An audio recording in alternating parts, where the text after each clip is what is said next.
Okay चलो तो झेलरना पेपरनी अंदर आज આપણે પોલિટીનું પેપર સોલ્યુશન જે છે જોઈએ બરાબર। પોલિટીમાં સૌથી પહેલો ક્વેશ્ચન છે રાજ્યપાલને ન્યાયિક સત્તા અંતર્ગત પ્રાપ્ત થયેલો અધિકાર નથી। એટલે રાજ્યપાલનું પદ 153 ની અંદર આપેલું છે આર્ટિકલ 153। તો એમને કઈ સત્તા નથી પ્રાપ્ત થયેલી એ કહે છે। પહેલું એવું કહે છે કે રાજ્યના ઉચ્ચ ન્યાયાલય એટલે હાઈકોર્ટ બરાબર। સુપ્રીમ કોર્ટને ગુજરાતીમાં શું કહેવાય કહી શકશો? यस सर्वोच्च अदालत अथवा तो उच्चतम न्यायालय कहवाय। सर्वोच्च अदालत अथवा उच्चतम न्यायालय। हाईकोर्ट माटे शब्द वपराय उच्च न्यायालय, सुप्रीम कोर्ट माटे उच्चतम न्यायालय। तो हाईकोर्ट में जे न्यायाधीश जजनी जे निमणूक करवानी होय, अपॉइंटमेंट करवानी होय ए अंगे राष्ट्रपति द्वारा एमनुं परामर्श मेळववामां आववुं जोईए। तो ए तो आमे मेळववामां आवे ज छे। गमे त्यारे हाईकोर्ट में जजनी निमणूक करवानी होय तो जे छे ए गवर्नर राज्यपाल जे छे एमनी हारे वाटाघाटो करवामां आवे छे। पहेलुं साचुं छे। क्षमादान आपी सके तो कि हाँ ये अलग अलग प्रकारना क्षमादान जे छे आपी सके। अमुक पार्डनिंग पावर सजा माफी जे छे करी सके छे। छेल्लुं छे दंड माफ करवो अथवा सजा स्थगित करवी। दंड माफ पण करी सके अने सजा स्थगित पण करी सके, परंतु मृत्युदंड जे छे मृत्युदंड एने ए माफ करी सके नहीं। मृत्युदंडने क्षमादान मृत्युदंडने माफ करवो ए सत्ता एमनी पासे छे नहीं। मोस्ट इम्पोर्टंट पहला बात करिए तो कि राष्ट्रपति अने राज्यपाल। राष्ट्रपति जे छे ए सजानी माफ़ी करी सके अनुच्छेद 72 अनुसार। तो राष्ट्रपति अने राज्यपाल आ तो पहला बात करिए कि माफ़ी आपी सके। कोने माफ़ी आपी सके?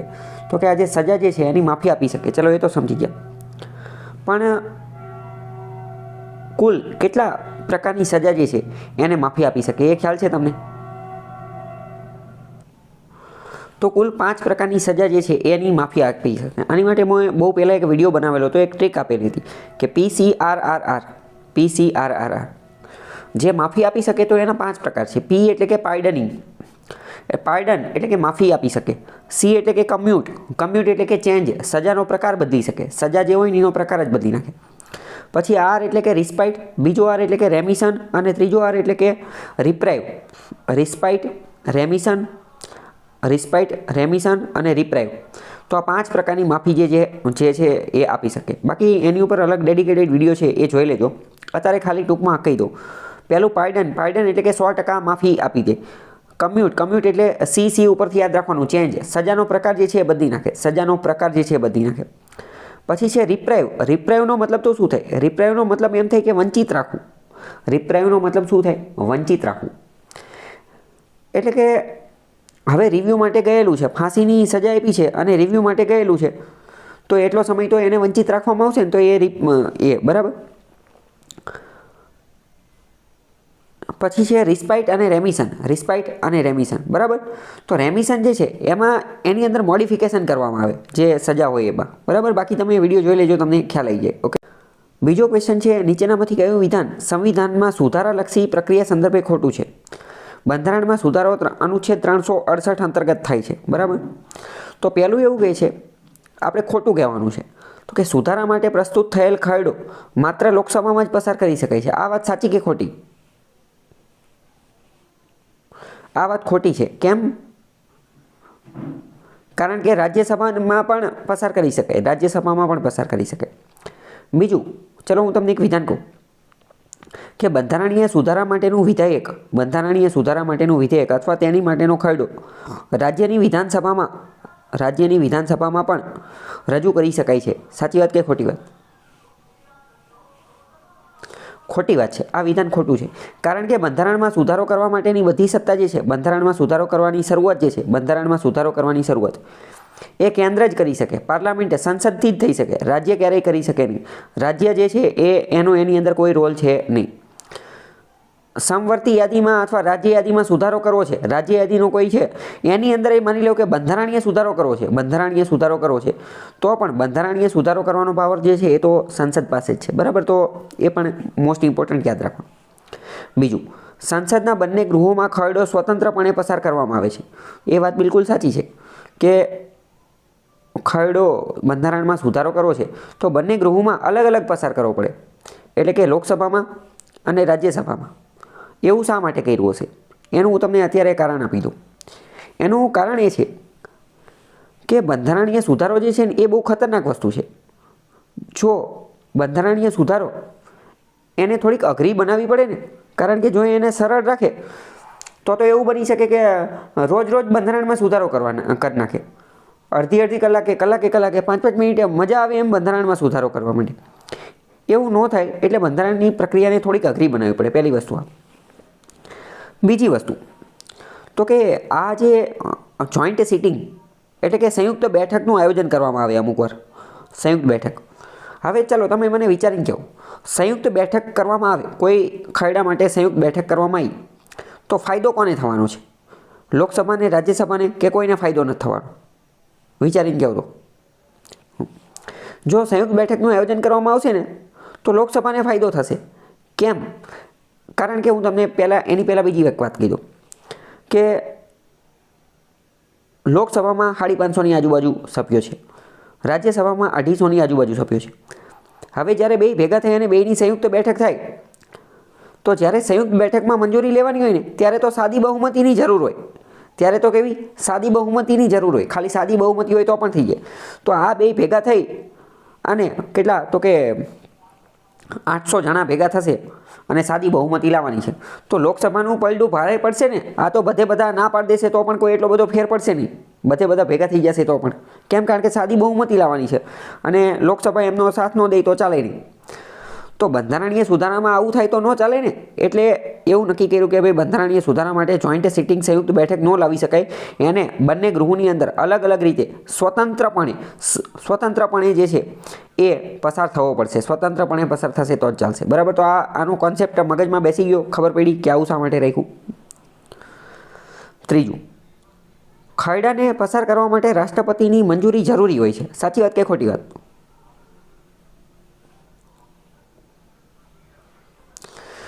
દરેક ખરડો હોય, કોઈ પણ ખરડો હોય તો એમાં રાષ્ટ્રપતિની મંજૂરી તો જરૂર હોય જ તેને. કોઈ પણ ખરડો હોય એમાં રાષ્ટ્રપતિની મંજૂરી તો જરૂર હોય જ તે. જો મોસ્ટ ઇમ્પોર્ટન્ટ અહીંયા મંજૂરીની વાત કરી છે, પૂર્વ મંજૂરીની વાત નથી કરી, બરાબર. અહીંયા મંજૂરીની વાત કરી છે, પૂર્વ મંજૂરીની વાત કરી નથી. કોઈ પણ ખરડો હોય તો એમાં તો રાષ્ટ્રપતિ સિગ્નેચર કરશે, રાષ્ટ્રપતિ સહી કરશે, પછી તો એ એક્ટ બનશે ને. ત્યાં સુધી તો એ ખરડો જ હશે. તો બંધારણીય સુધારાનો જે ખરડો જે છે એની ઉપર પણ રાષ્ટ્રપતિ સહી ન કરે ત્યાં સુધી તો એ કાયદો બનવાનો નથી, બરાબર. એટલે એને એ અટકાવી તો શકે જ તે થોડા સમય માટે, પરંતુ એને ના ન પાડી શકે. કેમ? કારણ કે બંધારણીય સુધારાનું જે વિધેયક હોય એમાં રાષ્ટ્રપતિ વીટો પાવરનો ઉપયોગ કરી શકતા નથી, એટલે કે એને ના પાડી શકતા નથી. તો આ વસ્તુ પણ વિધાનવાળા વાક્યમાં પૂછાઈ જશે. ચલો, બીજું એવું વિધાન પૂછે છે કે બંધારણીય સુધારાનો ખરડો જે છે એ સંસદમાં રજૂ કરવા માટે રાષ્ટ્રપતિની પૂર્વ મંજૂરીની જરૂર છે. સાચી વાત કે ખોટી વાત? તો એ વાત બિલકુલ ખોટી છે. કેમ? કારણ કે અત્યારે આપણે જોયું કે રાષ્ટ્રપતિની કોઈ આમાં પૂર્વ મંજૂરીની આમાં કંઈ જરૂર ન પડે. એ તો ગમે એ જેને મજા આવે એ વ્યક્તિ ગમે ત્યારે રજૂ કરી શકે, બરાબર. એટલે બંધારણીય સુધારા માટેનું ખરડો જે છે એ રજૂ કરી શકાય છે, એની માટે પૂર્વ મંજૂરીની જરૂર નથી. ચલો, બીજી વસ્તુ એક આવે પ્રાઇવેટ મેમ્બર બિલ અને પબ્લિક મેમ્બર બિલ અથવા તો ગવર્મેન્ટ મેમ્બર બિલ. પહેલાં તો પ્રાઇવેટ મેમ્બર એટલે તમને ખ્યાલ છે કે નથી ખ્યાલ? ખાનગી વ્યક્તિ. પ્રાઇવેટ મેમ્બર ખાનગી વ્યક્તિ. પણ ખાનગી વ્યક્તિ એટલે શું? પ્રાઇવેટ મેમ્બર એટલે કે ખાનગી વ્યક્તિ. ખાનગી વ્યક્તિનો મતલબ એવો થાય કે જે સરકારમાંથી નથી, એટલે કે અત્યારે જેની સરકાર છે ને એવો વ્યક્તિ નથી, એટલે કે જે મિનિસ્ટર નથી. ઇન શોર્ટ, જે મિનિસ્ટર, જે મંત્રી નથી ને એવા દરેક વ્યક્તિને પ્રાઇવેટ મેમ્બર કહેવાય. જે મિનિસ્ટર નથી એવા દરેક વ્યક્તિને કોણ કહેવાય? પ્રાઇવેટ મેમ્બર કહેવાય. તો આપણે બહુ પહેલાં સમજી ગયા હતા કે એક્ઝિક્યુટિવ અને લેજિસ્લેચર આનો ડિફરન્સ, તફાવત શું છે. એક્ઝિક્યુટિવ એટલે કે ઓરિજિનલ જેના પાસે પાવર છે એ. તો હકીકતમાં જેટલા પણ મિનિસ્ટર એ બધા એમપી તો હશે જ તે. બધા જ મિનિસ્ટર હશે, એમપી હશે કે નહીં હોય? તો કે હા, સાચી વાત, બધા જ મિનિસ્ટર એમપી તો હશે જ તે. પણ શું બધા જ એમપી મિનિસ્ટર હશે? બધા જ એમપી કેટલા છે? તો એમપી તો કુલ 700-800ની આજુબાજુ છે. શું બધા મિનિસ્ટર હશે? તો કે ના, બધા મિનિસ્ટર નહીં હોય. તો કે મિનિસ્ટર સિવાયના જે એમપી રહ્યા ને, મિનિસ્ટર સિવાયના જે એમપી, એને આપણે શું કહીશું? એને આપણે પ્રાઇવેટ મેમ્બર, ખાનગી લોકો કહીશું. ખ્યાલ આવ્યો કે નહીં? તો હવે મારો પ્રશ્ન એ છે કે શું બંધારણીય સુધારા માટેનો ખરડો એ પ્રાઇવેટ મેમ્બર દ્વારા રજૂ કરી શકાય કે ન કરી શકાય? ખાનગી વ્યક્તિ દ્વારા રજૂ કરી શકાય કે ન કરી શકાય? અથવા તો પ્રાઇવેટ મેમ્બર ખાનગી વ્યક્તિ દ્વારા રજૂ કરી શકાય છે? આ વાત સાચી કે ખોટી? આ વિધાન સાચું કે ખોટું? તો આ વિધાન પણ સાચું છે, બરાબર. બંધારણીય સુધારા માટેનું વિધેયક ખરડો જે છે એ ખાનગી વ્યક્તિ પણ રજૂ કરી શકે છે. તો આવા અલગ અલગ વિધાન પણ પૂછાતા હોય છે. છેલ્લું વિધાન જોઈ લઈએ. વિધેયક પસાર કરવાના દરેક તબક્કે વિશિષ્ટ બહુમતી જરૂરી છે. સાચી વાત કે ખોટી વાત? દરેક તબક્કે એટલે તો કે પહેલાં તો 3 તબક્કા છે. પહેલું લોકસભાવાળું, બીજું રાજ્યસભાવાળું, પછી રાષ્ટ્રપતિવાળું. તો દરેક તબક્કે વિશિષ્ટ બહુમતીની જરૂરી છે. સાચી વાત કે ખોટી વાત? જો હવે આ વિધાન સાચું છે. એક રીતે જોઈએ ને તો સાચું છે. સામાન્ય વ્યક્તિ જ્યારે આ પ્રશ્ન જોઈએ તો આ વિધાન સાચું છે, પરંતુ આ વિધાનને ખોટું પણ સાબિત કરી શકાય. આ વિધાનને ખોટું સાબિત કરવું હોય તો પણ કરી શકાય. કઈ રીતે એ હું તમને કહું. કારણ કે તમને ખ્યાલ હશે કે બંધારણમાં સુધારા કરવા માટેની 3 રીત છે. એક રીત કઈ છે? તો કે સ્પેશિયલ મેજોરિટી, એટલે કે ખાસ બહુમતીના માધ્યમથી. ખાસ બહુમતી એટલે કે લોકસભા અને રાજ્યસભા બંનેની અંદર ખાસ બહુમતીથી એને પસાર કરી દેવાનું. તો આ તો એક રીત છે. અને બીજી એક રીત એવી છે કે સ્પેશિયલ મેજોરિટી એટલે કે ખાસ બહુમતી હોવી જોઈએ વત્તા અડધાથી વધુ રાજ્યોની રેટિફિકેશન હોવું જોઈએ. એટલે કે 50% કરતાં વધારે રાજ્યો જે છે એ પણ એને સમર્થન આપતા હોવા જોઈએ. બીજી એક રીત આ પણ છે, ખ્યાલ છે? તો આ રીત ક્યારે લાગુ પડે? બીજી રીત ત્યારે લાગુ પડે કે જ્યારે બંધારણમાં સુધારો ફેડરલ સ્ટ્રક્ચર સમવાય તંત્રને લાગુ પડતો હોય ને ત્યારે લાગુ પડે, બરાબર. તો હવે મોસ્ટ ઇમ્પોર્ટન્ટ, તો જ્યારે રાજ્ય એને જ્યારે રેટિફિકેશન આપવાનું હોય તો રાજ્ય 50% કરતાં વધુ રાજ્યોએ જે રેટિફિકેશન આપવાનું હોય તો એમને કંઈ ખાસ બહુમતીની જરૂર નથી. એમને તો ખાલી રેટિફિકેશન આપવાનું છે. રેટિફિકેશનનો મતલબ સાદી બહુમતી, બરાબર. તો એક રીતે આ ચોથું જે છે ખોટું પાડવું હોય તો ખોટું પણ પાડી શકાય. કઈ રીતે? આ મેં કીધું એ રીતે કે દરેક, અહીંયા શું કીધું કે પ્રત્યેક તબક્કે, તો એક રીતે તો એ પણ તબક્કો તો છે જ તે ને. પરંતુ અહીંયા આપણે એટલું ડિટેલમાં વિચારવાની જરૂર નથી. ડાયરેક્ટ જવાબ આપણને એ મળી જાય છે. પણ મેં તમને શું કીધું કે જ્યારે તમે ઘણી બધું વાંચી લીધું હોય કે બધી તૈયારી કરી લીધી હોય તો તમે આ પ્રકારનો વિચાર જે છે એ પણ કરી શકતા હોવા જોઈએ. ઓકે, ખ્યાલ આવ્યો કે નહીં? તો 368 અનુસાર જે છે બંધારણીય સુધારો કરી શકાય છે. સાઉથ આફ્રિકા, દક્ષિણ આફ્રિકા પાસેથી આપણે આ વસ્તુ જે છે એ લીધેલી છે. કુલ 3 અલગ અલગ રીતે સુધારા કરી શકાય છે. જોકે 368 જે છે એની અંદર તો 2 જ રીત આપેલી છે, 368 ક્લોઝ 1 અને 368 ક્લોઝ 2, બરાબર. જ્યારે ત્રીજી રીત જે છે એ એની અંદર આપેલી નથી અને એને બંધારણીય સુધારો પણ ગણવામાં આવતો નથી. એ ખાલી સાદી બહુમતીથી જ થઈ જતો હોય છે, બરાબર. એ આપણે ક્યારેક ડિટેલમાં ચર્ચા કરશું તો ખબર પડશે. પણ અહીંયા તમને બીજી એક વસ્તુ ખબર હોય છે કે પ્રાઇવેટ મેમ્બર જે છે એ પણ આ બિલને રજૂ કરી શકે છે. ખાનગી વ્યક્તિ પણ આને રજૂ કરી શકે છે. રાષ્ટ્રપતિની કંઈ પૂર્વ મંજૂરીની જરૂર હોતી નથી. રાષ્ટ્રપતિ જે છે એની પાસે આ બંધારણીય સુધારાનું વિધેયક ખરડો જાય તો રાષ્ટ્રપતિ એની ઉપર સહી કરવા માટે બંધાયેલા છે. એનો મતલબ કે ફરજિયાત એમને એની ઉપર સહી કરવી જ પડે. આવી વસ્તુ 24માં બંધારણીય સુધારામાં કીધેલી હતી. તો આ અલગ અલગ ફેક્ટ જે છે એ તમને ખબર હોવી જોઈએ. આવા પ્રશ્ન પૂછાય. 24માં બંધારણીય સુધારા દ્વારા એવું નક્કી કરી નાખ્યું કે બંધારણીય સુધારાનું જે બિલ જાય ને તો રાષ્ટ્રપતિ એની ઉપર ફરજિયાત સહી કરવી જ પડશે. સહી કરવાની ના પાડી શકશે નહીં. જ્યારે બીજો કોઈ ખરડો હોય ને તો રાષ્ટ્રપતિ એમાં વીટોનો ઉપયોગ કરી શકે, ના પાડી શકે, બરાબર. અને ના પણ એક જ વાર પાડી શકે. બીજી વાર આવે ત્યારે તો સહી કરવી પડે. પણ બંધારણીય સુધારાનું હોય તો ના પણ પાડી શકે નહીં. ઓકે, ખ્યાલ આવ્યો? તો આવા અલગ અલગ વિધાન તમને પરીક્ષામાં પ્રશ્નમાં પૂછાઈ શકે. નીચેનામાંથી કયો કેસ જે છે એ નીતિ નિર્દેશક સિદ્ધાંતો અને કાયદા સમક્ષ સમાનતાના સિદ્ધાંતને લગતો છે? તો અહમદ ખાન અને શાહબાનોનો કેસ જે છે એ એને લગતો છે. આ તમારે ખાલી યાદ રાખી લેવાનું છે. DPSP સાથે લગતો છે, બરાબર. કાયદા સમક્ષ સમાનતાનો સિદ્ધાંત આપેલો છે, પણ આગળ એક બીજો ક્વેશ્ચન છે. એ જ્યારે આવશે ને ત્યારે હું તમને આખો કોન્સેપ્ટ જે છે એ સમજાવી દઈશ. અત્યારે ખાલી એટલું યાદ રાખો. ચલો હું તમને પ્રશ્ન પૂછું. કાયદા સમક્ષ સમાનતા એ કયા આર્ટિકલની અંદર આપેલું છે? ખ્યાલ છે તમને? આર્ટિકલ 14 અનુચ્છેદ 14ની અંદર એ વસ્તુ આપેલી છે, બરાબર. રાજ્યમાં અનુસૂચિત જાતિઓની જાતિઓ વગેરે તથા અનુસૂચિત જનજાતિઓની આદિવાસી સમુદાયોને નક્કી કરવા કોણ અધિકૃત છે? એટલે કે ટૂંકમાં આ બધું નક્કી કોણ કરે? ચલો અહીંયા SC જાતિ છે, SC, બરાબર. તો SCની અંદર કોને ગણવાના? ST છે તો STની અંદર કોને ગણવાના? એ નક્કી કોણ કરશે? તો મોસ્ટ ઇમ્પોર્ટન્ટ પહેલાં તો એટલું યાદ રાખો કે SC અને ST બંનેને શું મળે છે? રિઝર્વેશન મળે છે, અનામત મળે છે. તો હવે દરેક જાતિ એવું ઈચ્છશે કે મને એસસીનો દરજ્જો મળી જાય કે મને એસટીનો દરજ્જો મળી જાય, એટલે કે ગમે એમ કરી અને એમાં ઘૂસવા માંગશે, બરાબર. પહેલી વસ્તુ તો મતલબ કે આ કેવી સત્તા કહેવાય? આ બહુ મોટી સત્તા કહેવાય, કોઈ નાના વ્યક્તિને આપી ન શકાય. એટલે આ સત્તા હંમેશા કોની પાસે રહેશે? રાષ્ટ્રપતિ પાસે જ રહેશે. આ સત્તા હંમેશા રાષ્ટ્રપતિ પાસે જ રહેશે. જો અમુક બાબત હોય ને તો જાતે વિચારવાનું છે, આવું પણ વિચારવાનું કે આ નાનો પાવર છે કે મોટો પાવર છે. શું આટલા નાના અધિકારીને અથવા આટલા નાના વ્યક્તિને આટલા નાના એને આ સત્તા આપે ખરા? એવું પણ જાતે વિચારવાનું ઘણી બધી વાર, બરાબર. તો ચલો હું તમને બીજી વાત પણ કહું. ઘણી બધી વાર એવું પણ બની શકે કે કોઈ એક રાજ્યની અંદર, ફોર એક્ઝામ્પલ ગુજરાત રાજ્યની અંદર કોઈ એક્સ નામની જાતિ જે છે, એક્સ નામની જાતિ એ એસસી કેટેગરીની અંદર આવતી હોય, જ્યારે બીજા રાજ્યની અંદર એ એસસી કેટેગરીની અંદર ન આવતી હોય, એવું પણ બની શકે. કેમ? કારણ કે સામાજિક રીતે પછાત હોવી જોઈએ, સાંસ્કૃતિક રીતે, શૈક્ષણિક રીતે, એ બધા રીતે પછાત હોય, એના અંતર્ગત આ નક્કી કરવાનું હોય, અને એ નક્કી કોણ કરે? રાષ્ટ્રપતિ કરે. ચલો, તો પહેલાં તો હવે આ બધી વસ્તુ ખબર પડી. પણ તમે વિચારો, હવે રાષ્ટ્રપતિ તો દિલ્હીમાં બેઠા હોય, દિલ્હીમાં બેઠા એ નક્કી કઈ રીતે કરી નાખે કે કોને પછાત ગણવાની, કોને એસસી બનાવો, કોને એસટી બનાવો? એટલે એની માટે જે છે એ સલાહ તો કોણ આપશે? સલાહ રાજ્યપાલ આપશે. પણ એ સલાહ માનવા માટે એ બંધાયેલા નથી. એટલે જો અહીંયા જવાબ શું આપેલો છે કે રાજ્યપાલ સાથે પરામર્શ કર્યા પછી રાષ્ટ્રપતિ. જ્યારે આપણે આવું બધું વાંચ્યું એટલે આપણે કન્ફ્યુઝ થવી. પણ આપણે આમાં કોન્સેપ્ટ ક્લિયર રાખવાના કે મોસ્ટ ઇમ્પોર્ટન્ટ પહેલાં શું કે ભાઈ એસસી અને એસટી નક્કી કોણ કરશે? તો કે રાષ્ટ્રપતિ. ગમે એ હોય, ગમે એ જગ્યાએ હોય તો રાષ્ટ્રપતિ જ એની મંજૂરી આપશે, બરાબર.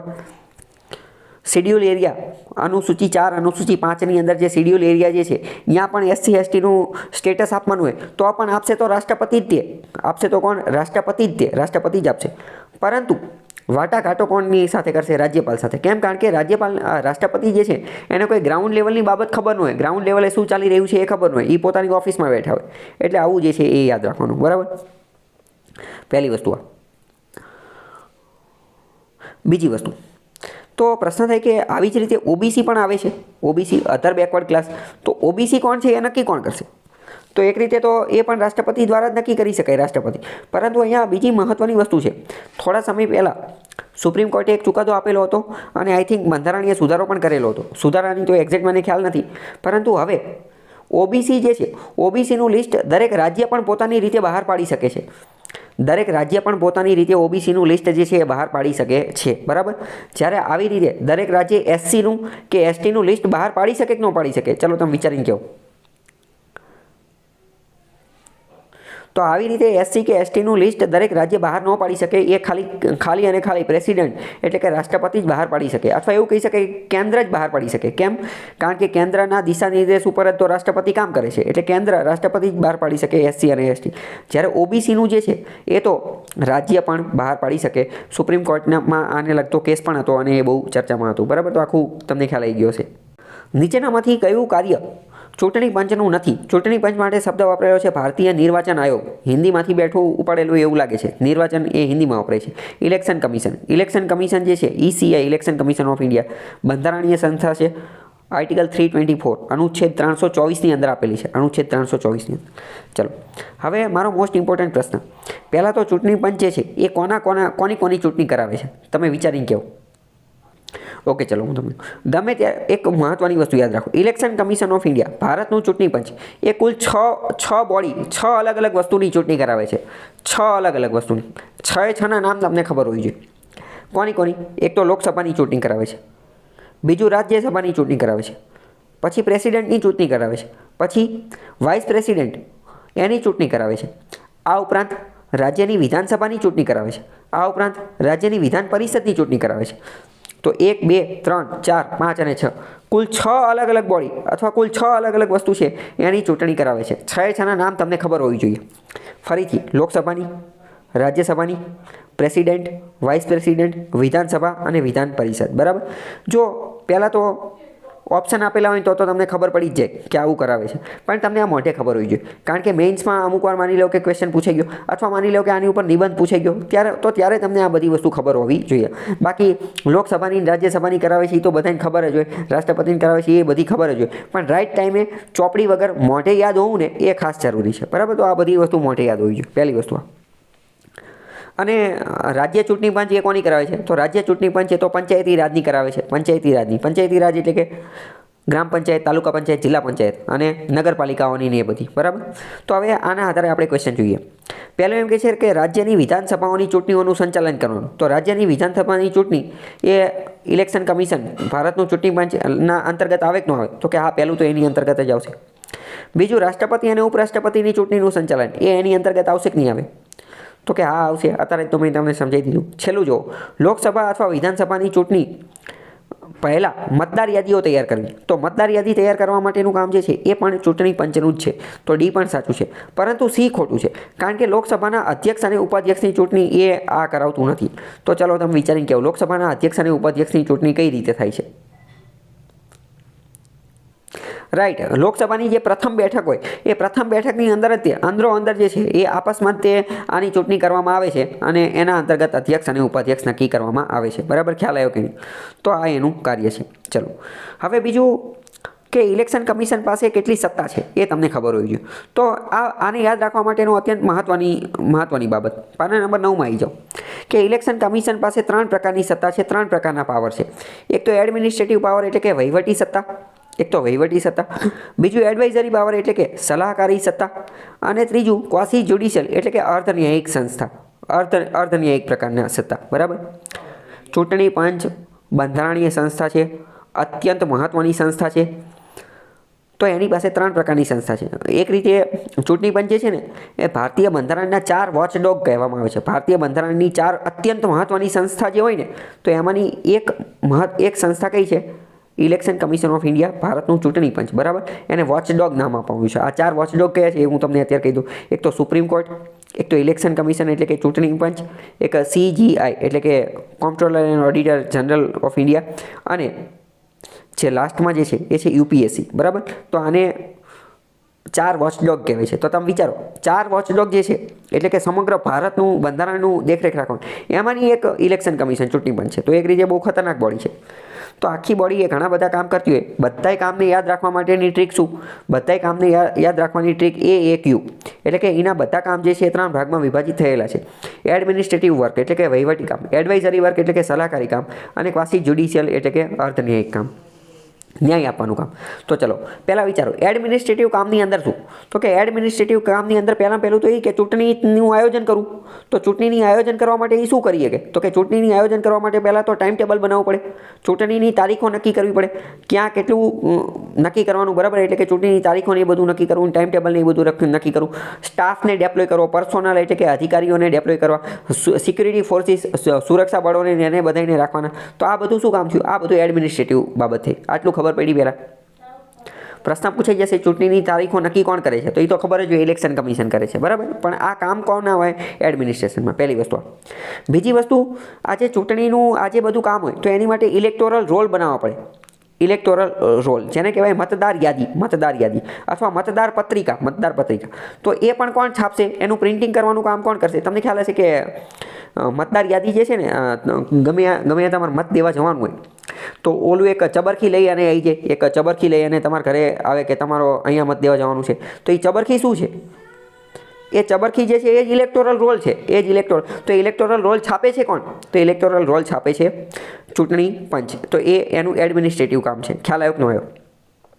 તમને ખ્યાલ હશે કે બધા જે સરકારી અધિકારીઓ હોય, મામલતદાર, કલેક્ટર, બધા અધિકારીઓ જે છે એ ચૂંટણી સમયે એમને શું કરવામાં આવે છે? તો કે એમને ચૂંટણી પંચનું કામ કરવા માટે ફરજ પાડવામાં આવે છે અને એ ચૂંટણીના અધિકારીઓ બની જાય છે. તો અહીંયા મોસ્ટ ઇમ્પોર્ટન્ટ પોઈન્ટ હું તમને કહું, જ્યારે ચૂંટણીની અંદર અધિકારીઓને મૂકે ત્યારે એ ભારત સરકારના કે રાજ્ય સરકારના કર્મચારી રહેતા જ નથી. ભારત સરકાર કે રાજ્ય સરકારના કર્મચારીઓ રહેતા નથી, પરંતુ એ ચૂંટણી પંચના કર્મચારીઓ બની જાય છે, ચૂંટણી પંચના કર્મચારી બની જાય છે.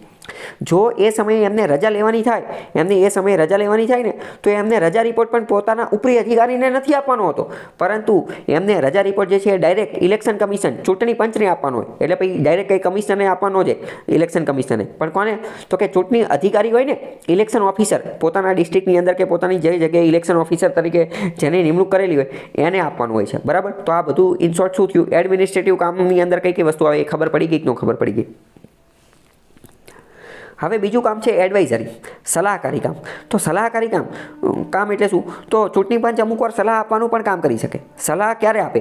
તમે અમુક વાર જોયેલું હશે કે એન્ટી ડિફેક્શન લો, પક્ષ પલટા વિરોધી કાનૂન. તો કે પક્ષ પલટા વિરોધી કાનૂનની અંદર અમુક વાર જે છે એ એવું બની શકે કે સ્પીકર જે છે, અથવા સુપ્રીમ કોર્ટ અથવા તો એણે જે છે એ ઇલેક્શન કમિશન ચૂંટણી પંચની સલાહની જરૂર પડે કે આનું સભ્યપદ રદ કરવું જોઈએ કે ન કરવું જોઈએ, બરાબર. અમુક વાર સલાહની જરૂર પડી શકે તો ત્યારે એ સલાહ આપવા માટેનું કામ જે છે એ કરી શકે છે. ઘણી બધી વાર સુપ્રીમ કોર્ટ જે છે એ પણ ઇલેક્શન કમિશન પાસે એડવાઇસ સલાહ માંગવાનું ને એ બધું કામ કરે. તો બીજું જે છે એ એનું એડવાઇઝરી જ્યુરિસ્ડિક્શન છે. અને ત્રીજું છે ક્વાસી જ્યુડિશિયલ. ક્વાસી જ્યુડિશિયલ એટલે કે અર્ધ ન્યાયિક. ચૂંટણી પંચ ઘણી બધી વાર ન્યાય આપવાનું કામ પણ કરે છે. તમને એવું લાગે એ ક્યારે ન્યાય કામ કરે છે? તો ન્યાય આપવાનું કામ એ ત્યારે કરે છે જ્યારે બે અલગ અલગ પાર્ટી અથવા બે કરતાં વધુ પાર્ટીમાં ડખા ચાલતા હોય. કેવા ડખા ચાલતા હોય કે ઇલેક્શનનો સિમ્બોલ કયો રહેશે, ઇલેક્શનનો સિમ્બોલ કયો રહેશે. મહારાષ્ટ્રની અંદર શિવસેનાના બે ભાગલા પડી ગયા તો કે શિવસેનાનો સિમ્બોલ જે છે કોને મળશે? જે બે ભાગલા પડ્યા એમાંથી સિમ્બોલ આપવાનો કોનો? કારણ કે બે એની ઉપર હક લાગતા હોય. તો આ નક્કી કોણ કરે? આ નક્કી કરે ચૂંટણી પંચ. તો આ શું કર્યું કહેવાય? એક રીતે ન્યાય આપવાનું કામ કર્યું. હવે માની લો કે બે દાવો કરે છે તો હવે આ તો કેસ જ જવાનો છે, કોર્ટમાં જ કેસ છે, તો એ કામ નક્કી કરશે ચૂંટણી પંચ. નવા ઇલેક્શન સિમ્બોલ ફાળવવાનું કામ તો એ બધું પણ આ જ કરે છે જ્યારે અપીલ કરવાની હોય. માની લો કે તમને કોઈ ચૂંટણીની અંદર ગેરરીતિ હોવાનું માલુમ પડ્યું છે કે તમને અસંતોષ છે તો પણ તમે ચૂંટણી પંચની અંદર ફરિયાદ કરો તો ત્યારે પણ એ અર્ધન્યાયિક સંસ્થા તરીકેનું જ કામ કરે છે.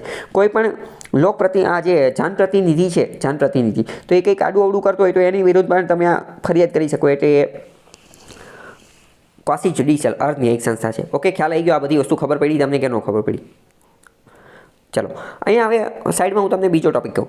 આ જે રિપ્રેઝેન્ટેટિવ કે જેને ગુજરાતીમાં કહેવાય લોકપ્રતિનિધિ અથવા જનપ્રતિનિધિ. તો હવે હમણાં મેં તમને ડાયરેક્ટ ડેમોક્રેસી સમજાવી દીધું. તો હવે તમને એ પણ ખબર પડી ગઈ ને કે આ લોકપ્રતિનિધિ અને જનપ્રતિનિધિ અથવા તો રિપ્રેઝેન્ટેટિવ એ કીવર્ડને સમજીએ તો પણ ખબર પડે. એ કીવર્ડને તમે વિચારો કે લોકપ્રતિનિધિ તો એ કીવર્ડ શું ડિનોટ કરે છે? લોકોનું પ્રતિનિધિત્વ કરનાર. જનપ્રતિનિધિ એટલે કે લોકોનું પ્રતિનિધિત્વ કરનાર. એવું શા માટે કીધું છે? કેમ? કારણ કે આપણે ઇનડાયરેક્ટ ડેમોક્રેસી છીએ એટલે. ખ્યાલ આવ્યો કે નહીં? ઓકે, ચલો હવે પેજ નંબર 7ની અંદર આવી જાઓ તો આપણે જોઈએ કે ભાઈ આનું ઇલેક્શન કમિશનનું કામ કયું ગયું છે. તો કે ડિલિમિટેશન ઓફ કોન્સ્ટિટ્યુઅન્સીસ. જે ડિલિમિટેશન કરવાનું કે મતદાર ક્ષેત્ર કેટલું રાખવાનું છે. વોર્ડ નંબર 1, વોર્ડ નંબર 2, 5 કયા નંબરની અંદર કેટલું ક્ષેત્ર સમાવવાનું છે તો એ નક્કી કરે election commission. Registration of voters. મતદાતાઓની નોંધણી કરવાનું. જેવો 18 વર્ષ પૂરા થયા તો મતદાતાની નોંધણી કરવાનું કામ. આ બધું કોની અંદર આવશે? એડમિનિસ્ટ્રેટિવ વર્કની અંદર આવશે. પછી મોડેલ કોડ ઓફ કન્ડક્ટ, આચાર સંહિતા બનાવવાની એ બધું. પછી જો તો આ મોડેલ કોડ ઓફ કન્ડક્ટ એ પણ કોની આવશે? એડમિનિસ્ટ્રેટિવ વર્કની અંદર. પછી એડજુડિકેટિંગ ઇલેક્ટોરલ ડિસ્પ્યુટ્સ. ચૂંટણીને લગતા કોઈ પણ વિવાદ એનું સમાધાન કરવા માટેનું કામ એ ચૂંટણી પંચનું છે. તો વિચારો આ કયા ક્ષેત્રની અંદર આવશે? તો કે ક્વાસી જ્યુડિશિયલની અંદર આવશે. ક્વાસી જ્યુડિશિયલની અંદર, બરાબર. પછી granting recognization to various political parties. Political પાર્ટીઝને રિકગ્નાઇઝ કરવાની નેશનલ પાર્ટી, સ્ટેટ પાર્ટીએ નક્કી કરવાનું કામ તો એ પણ આ જ કરે છે, બરાબર. બીજા અમુક એના ફંક્શન કાર્ય જોઈએ તો ઇલેક્ટોરલ રોલ એને છાપવા માટેનું કામ કરે છે. પછી ફ્રી એન્ડ ફેર ઇલેક્શન જે છે એનું આયોજન કરે છે. પોલિટિકલ પાર્ટીની નોંધણી કરવાનું કામ કરે છે. સ્ટેટ અને નેશનલ પાર્ટીને ઓળખ આપે છે. ડિસ્ક્વોલિફિકેશન ઓફ મેમ્બર્સ એની અંદરનું કામ પણ કરે છે. અને અમુક કેસની અંદર પોતાનું ઓપિનિયન મંતવ્ય પણ આપે છે. જ્યારે ઓપિનિયન મંતવ્ય આપે તો એ એડવાઇઝરી બોર્ડ તરીકેનું કામ કરે છે. તો ઇન શોર્ટ ઘણા બધા કામ છે પણ બધા યાદ રાખવા હોય તો ટેકનિક કઈ? તો કે એડમિનિસ્ટ્રેટિવ, એડવાઇઝરી અને ક્વાસી જ્યુડિશિયલ. આ 3 ફોલ્ડરની અંદર વિચારવાનું એટલે બધા તમને યાદ આવશે, બરાબર. મેઇન્સની અંદર પણ આ ક્વેશ્ચન જે છે એ પૂછાઈ શકે છે. બીજો કંઈ ડાઉટ હોય તો પૂછી લો. જાહેર સેવા આયોગના સલાહકારના રૂપેના કાર્યો કયા છે? તો કે જાહેર સેવા આયોગ એટલે કે પબ્લિક સર્વિસ કમિશન. તો એ સલાહકાર એડવાઇઝ તરીકે કયા કામ કરે છે? તો કે ભરતી અંગેની બાબતો, રિક્રુટમેન્ટની કોઈ બાબત હોય એ. નાગરિક સેવા, પબ્લિક સર્વિસીસ એની અંદર નિમણૂક કરવા માટેના નિયમો હોય એ તો એમાં પણ એ સલાહ આપી શકે છે. નાગરિક સેવાના નોકરિયાતને સ્પર્શતી શિસ્તની બાબતો, ડિસિપ્લિનની બાબતોની અંદર પણ એ સલાહ આપી શકે છે. તો આ તો જોઈને ખબર પડી જાય કે આ બધું કામ એ કરતી હશે. જાહેર સેવા આયોગ એટલે કે એ કેન્દ્રની પણ હોઈ શકે, યુપીએસસી, રાજ્યની હોય તો જીપીએસસી.